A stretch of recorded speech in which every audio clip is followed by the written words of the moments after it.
Welcome, Taylor Peterson. We appreciate you spending some time with us today, all the way from Orlando, yes, at UCF. So, hmm for our listening audience, remind us who you are and how you came to be involved in space. Yeah, sure. So I am a third year PhD student studying aerospace engineering at the University of Central Florida. My current research revolves around osteoporosis in astronauts and also a second project looking at cryogenic boiling in microgravity, specifically on things like the International Space Station or the upcoming Gateway Station.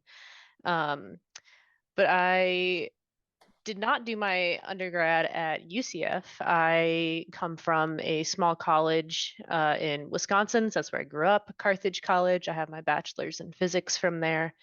And that's kind of where I got involved in all of the space stuff I do and the zero G stuff that I do. And yeah, it's been a pretty amazing ride.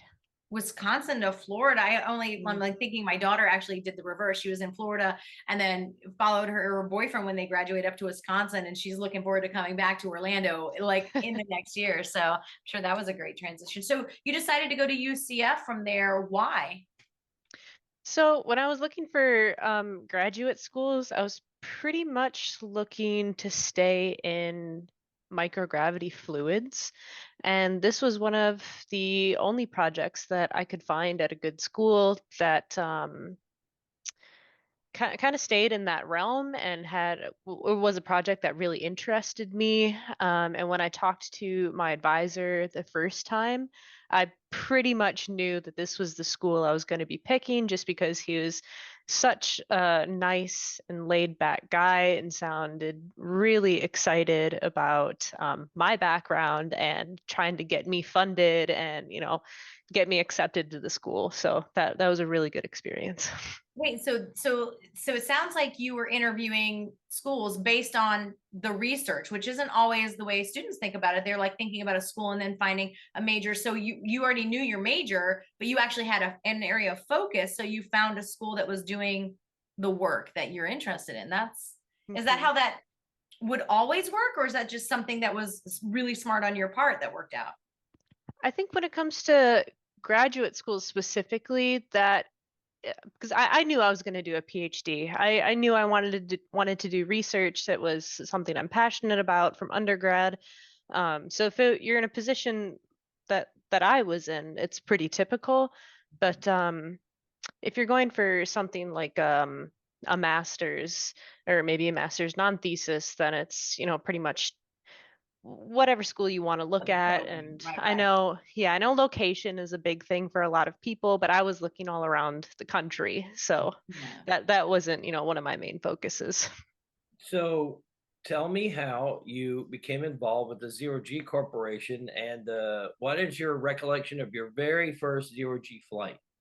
Okay. So it's a little bit of a story. Um, when I started my undergrad or my bachelor's from Carthage, the reason I went to Carthage was because of their space sciences program. And that's funded through something called the Wisconsin Space Grant Consortium. And for anybody who doesn't know, every state has their own space grant consortium, and it's pretty much just NASA's eyes for that state. And the Wisconsin Space Grant Consortium, or WSGC, was headquartered at Carthage. So I did it. Carthage was about 15 minutes from where I lived, so it was perfect. Um, I went to an orientation there and I saw one slide on the space sciences program and all of the microgravity stuff that they did. And I looked to my dad and said, "This is the school I'm going for." And he was like, "Yep, this is going to be expensive." But that's okay because everything has been so worth it.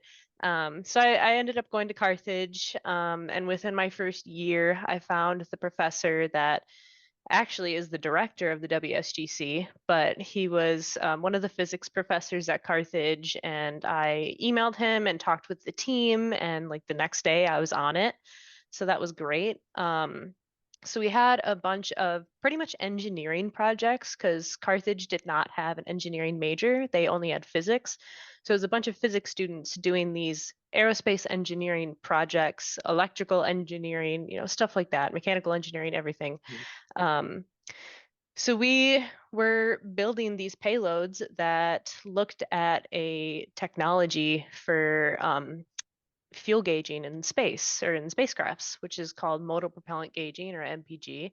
So we had, I think at the time, two payloads when I joined that need to be tested in microgravity. So the only ways that we could do that were the parabolic flights, and then eventually we started doing Blue Origin flights. So I think in November of I think it was okay, yeah. November 2018 was my first parabolic flight. Um, and I cannot describe accurately the feeling of your very first parabola. It's like, I think the best thing is imagine you're floating in a swimming pool and just kind of laying there, but there's no water around you. And I've also seen somebody else describe it like just imagine the rapture is happening. Oh, So, oh, Yeah. so Yeah. I want you to continue your story, but I just got to jump in for a minute. Yeah. One, I have used the swimming in a pool where you can orient your body in any direction, but Hmm. there's no resistance, right? The Yes. water, you resist your motion, but you can orient yourself any attitude you want to take, right?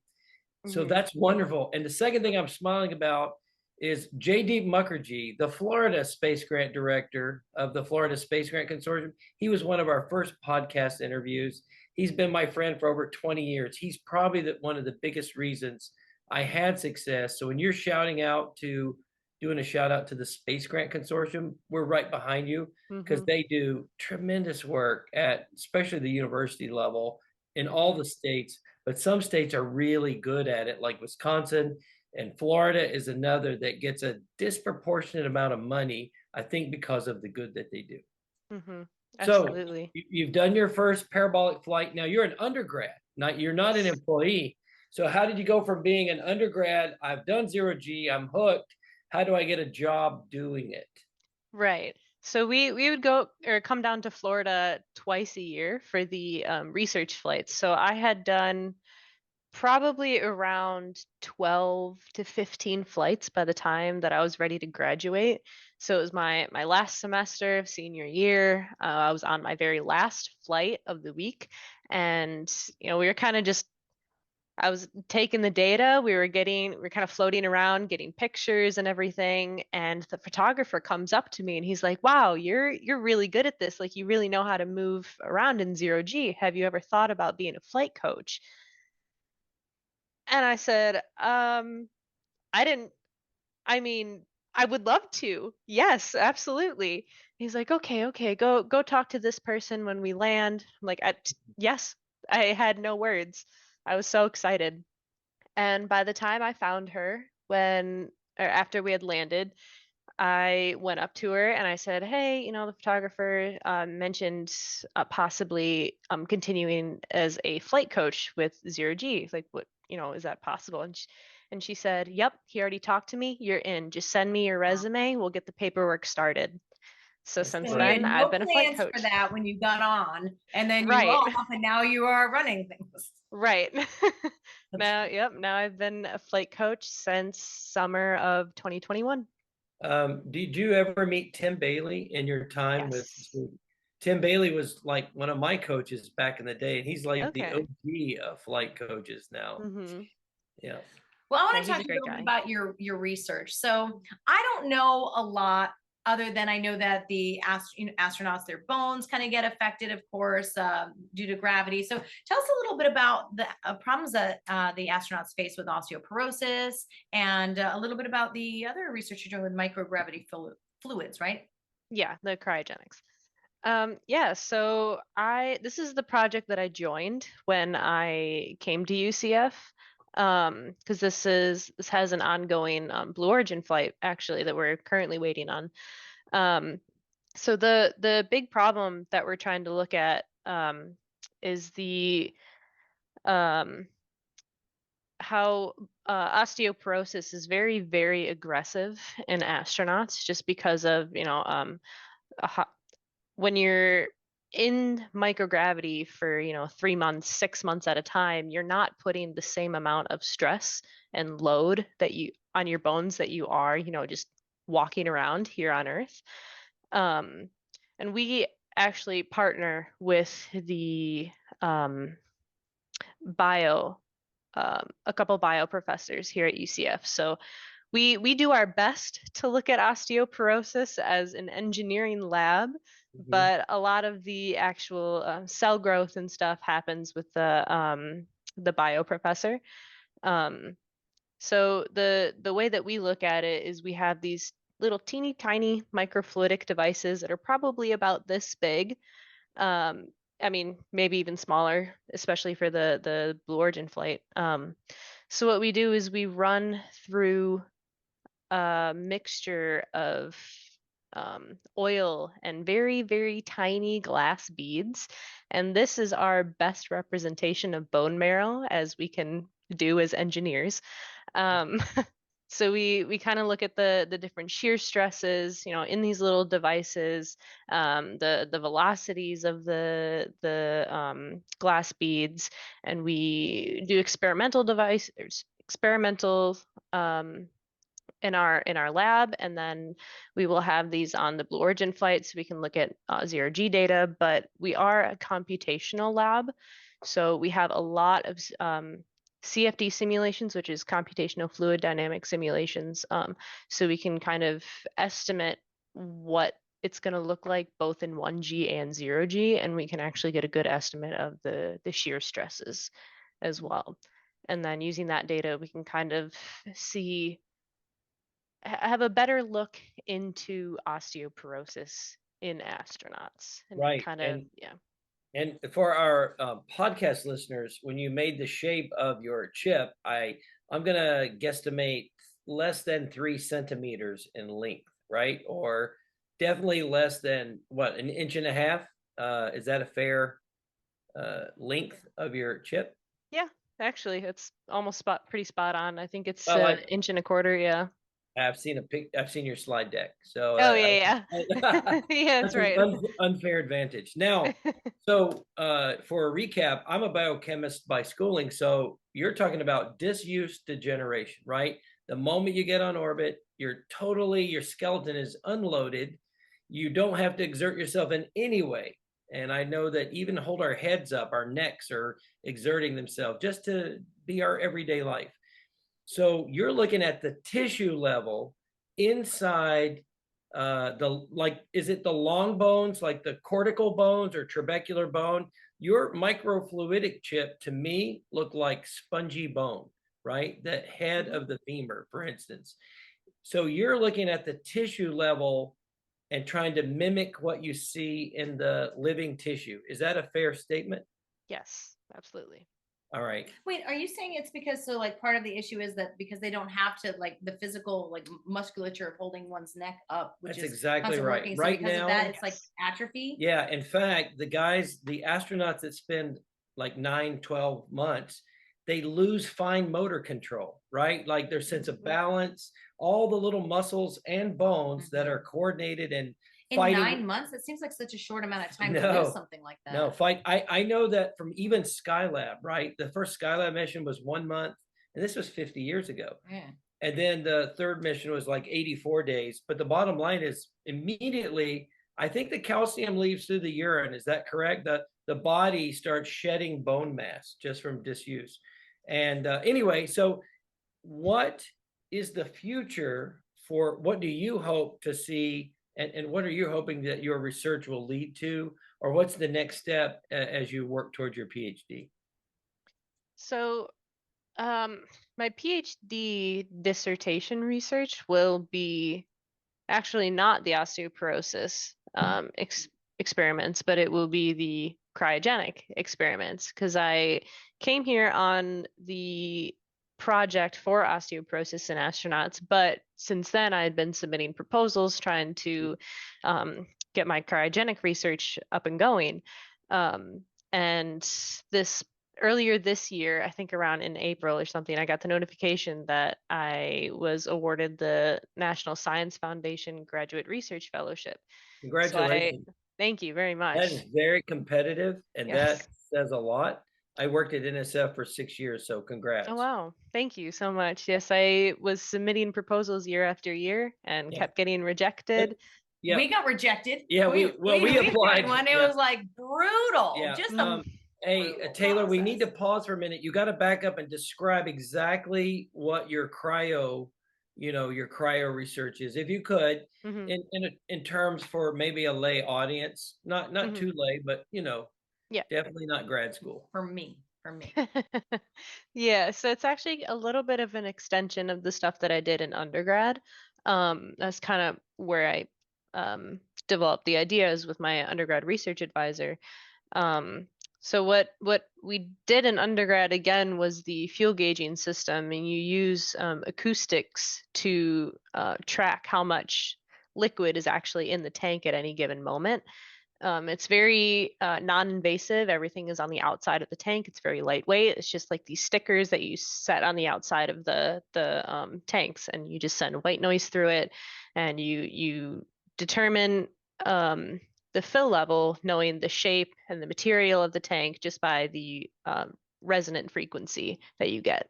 Does that require that the fluid all be at one end of the tank as if the rocket's accelerating, or can it be distributed non-uniformly throughout the tank, like in free fall?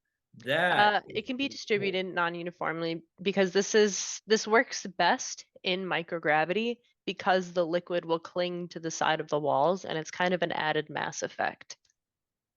Wow. I just need to think about that. That is, so you got something that makes a ping in the liquid. You look at the characteristics of how it either vibrates or reaches the sensors on the walls, and you can transform that signal strength into an estimation of the fluid level. Yes. Wow. That sounds like a lot of, I'm going to say calculus, but something beyond calculus, right? A lot of the fluid level. You mean? So what she's saying is, when the ship is in free fall or weightless conditions, the fluid is not going to sit in the bottom of the glass. It's going to float all over inside the entire tank. So it becomes very difficult to estimate the volume of fluid in a tank when it doesn't sit nice and flat like in 1G. Now, help me. You can translate if I messed that up. Yeah, I mean, that's pretty much it, but it's all because the liquid will cling to the side of the walls. So you'll always have the mass of the liquid pretty much added to the tank walls. So even if it's not, sitting down, then it's still going to be connected to the tank somehow. So if you run the white noise frequency through the walls of the tank, you're just vibrate it, then you're still going to get the resonant frequency. Oh. Now, let me ask this. Does the temperature of the fluid or the type of fluid determine when does it stick to the wall versus like water, which adheres to itself? Do you get adhesion with fuels that aren't quite so cold? Or is it a function of the really low temperature of the fuel, or is it a function of the molecular structure that makes it stick to the walls? So that is actually something that we're still looking into. For paperwork's sake, all of our parabolic flights and Blue Origin flights have used water. And this is something that I want to change as I'm, going into grad school. I'm trying to use liquid nitrogen, but there's a bunch of stuff that goes into using something like that. A pressurized vessel. Come on, that's 5 times the paperwork. Yes, exactly. That's why everything has been water. And for undergrad, it was perfectly fine. I'm showing that the technology works. You're just trying to become more realistic, right? What about helium? Yeah. Helium is used to keep vessels pressurized, right? So there's a lot of flight heritage with helium, I guess with nitrogen as well. But I mean, I guess the ultimate would be to really fly fuel like methane or LOX or liquid hydrogen, right? Yeah, so I chose nitrogen just because of how it's not as toxic as everything else, and It's it's inert, cheaper. right? Yeah, it's cheaper, and I have better means of obtaining it. Yes. Yeah. Well, that's fantastic. Mhm. Now, who is willing to let you fly liquid nitrogen in a vessel? I mean, honestly, that seems like DOD should get in there and say, yeah, well, this is what we need to know. We need this Mhm. information. Yeah, the proposals have not yet been written for this, so I'm So, still in the preliminary data stage. I do have an experimental setup that I'm currently building, and once I get that going, hopefully, we could start writing some proposals. And I know that is something that I have seen done on zero G flights. right. So So on hopefully, December 12th and 13th of this, next month in Orlando is the Space Power Conference. There's a Space Force conference. If I were you, I would crash that conference with a one pager hmm and see if you could find a DoD, somebody that's willing to write a check. We all know the Space Force has money now, right? hmm DoD, they have good checks. And, that's close in your backyard. That might be an opportunity for you. In yeah, my estimation is, find somebody with money and then get some of it. hmm So I think that would yeah, be it's a good point. fantastic. And also Firefly and SpaceX, they're doing this really responsive space stuff where they have to fly in short turnarounds. There may be hmm a number of opportunities for you out there. Okay, that's good to know. Thank you. You're welcome. That's fine. Yeah. Well, I know as we're coming to the end of our interview today, likely that we have several listeners who are thinking, all right, yes, I want to be an engineer. So I thought maybe we would close a little bit about, what some of the struggles or the challenges a student can faces as they're pursuing their PhD. Like, why do some stop maybe at the master's? Why go on for the PhD? And then anything you want to share about UCF as far as a school for students to consider. Yeah, I think I've had a little bit more of a challenging time just because I did switch from physics to engineering. So I had never taken any fluids class, no structures class, specifically heat transfer. Never had anything like that. I mean, we had thermodynamics, but this was a general physics major, and I am grateful for the classes that I had and everything that undergrad gave me. But the making the switch was very very difficult. Um, and if you get involved in research in your undergraduate career and you really fall in love with it, then I think a PhD is really something to consider. But if you're looking to go into industry, then people typically, choose a master's instead, and that's perfectly fine because you can get just extra coursework. You have that extra area of expertise because you'll do your thesis, and even if you don't, you still have that extra coursework. So you have a leg up than just having a bachelor's. But it's there the progression of a PhD specifically is not linear. I wish somebody would have just specifically told me that.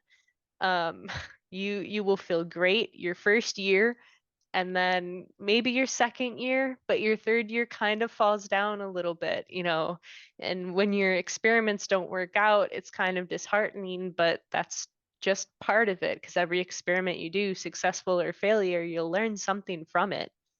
And it's one of the things is you just have to surround yourself with positive people. And if you join a lab, then get to know your lab members. I moved here from across the country and I knew absolutely nobody.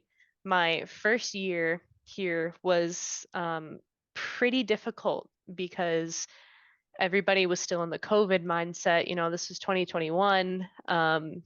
People weren't coming in as often, and then our advisor really pushed us to come in. So my second year, specifically the second half of my second year, I really started to get to know everybody in the lab, and it was much better. And now we have a lot of friend groups. We go out and do a lot of things.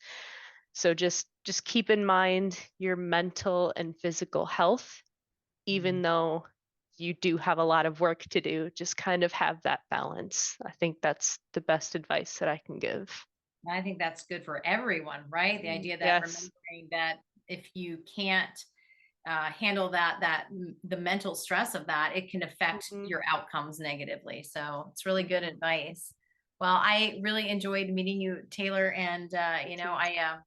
I know that Kevin is going to want to probably put you to work with the Wolfpack. I'm just Sure. thinking my son is at UCF. He's in aero engineering and he's only just begun, but it's Mhm. been so tough. And you're talking about these fluids classes, and I'm just thinking about how he's just now started those classes. Mhm. It's just you say all the time, as long as he doesn't quit, you know, Yeah, right. then that it doesn't matter. I was But like, it's a struggle. dude, if It's a it takes you struggle. 8 years to graduate, just graduate. And he's right? just now got Mhm. in a lab. So I'm Right. hoping, like, when I'm listening to you talk, I go, oh, okay, well, maybe he'll Right. find a good group of like friends. Mhm. Same thing. He's kind of been in that COVID mindset where he's very insular, right? But now he's in this Yeah. lab. So maybe, I don't know. I'm hoping Yes. that'll help. Well, Absolutely. Yeah. for our listeners, if you'd like to learn more about one of Taylor's research projects, very soon I'll be uploading the videos from our second annual SmallSat Education Conference held recently at Kennedy Space Center.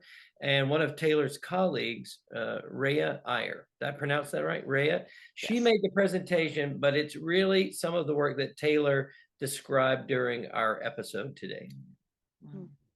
We appreciate you spending all this time. We look forward to talking to you again. Yes. Thank you so much. Thank you.